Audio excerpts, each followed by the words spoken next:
In this video, I will show you how to choose the right external color for your external facade. Rule number 1, stick to maximum 3 colors and apply the 60-30-10 rule. I will show you some colors from Benjamin Moore, which can be examples which you can use on your house.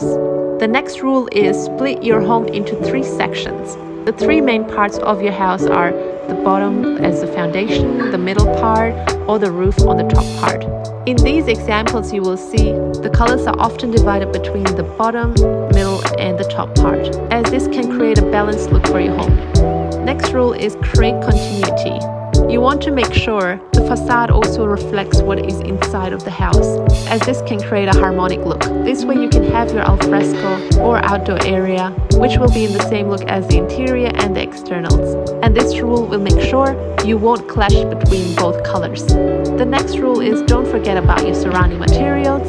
What that means is basically if you have a concrete entrance or ferns as trees, then you will be better off with a darker color, or if you have a lighter entrance with cactus, then you will be better off with a lighter facade color. It can also depend where you live and the climate of the country where you live, so make sure to integrate this rule.